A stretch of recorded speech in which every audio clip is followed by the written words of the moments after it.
So we've got this very real-world show of the dysfunction and the problem.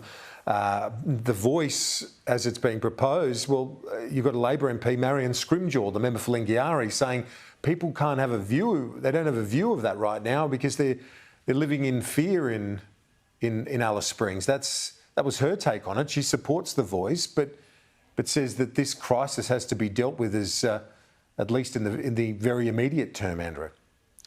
And interestingly, she was on travelling with the PM on his plane. We've been briefed, so she would have ample opportunity to speak to the PM about the problem.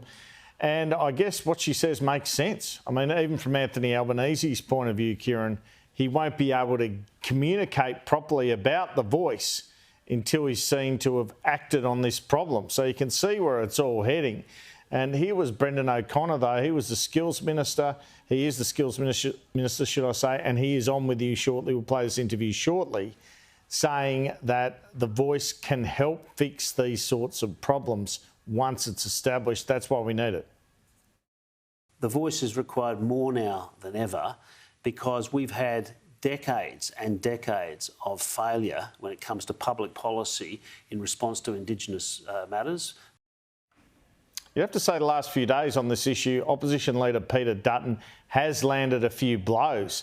He looks like a major stumbling block for the Prime Minister to this voice referendum getting up, should I say, and how he goes will be critical, you would think, because if he was to continue to raise these issues and seem somehow anti-voice in all the months on the way to the referendum, much harder to see it succeeding.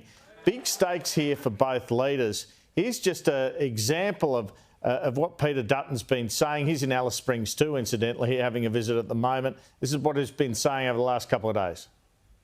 I think people want to know how it will work in Alice Springs at the moment. There's a national tragedy that's unfolding, and how will the voice help improve the lives of those young kids in Alice Springs? He should provide the resources to supplement what the Northern Territory government needs on the ground so that these kids can just lead a normal life like we would expect of our kids in capital cities. I think there are a lot of Indigenous leaders really who are shaking their head in bewilderment at the Prime Minister at the moment because he won't provide the detail. Everybody wants to see a better outcome for Indigenous Australians.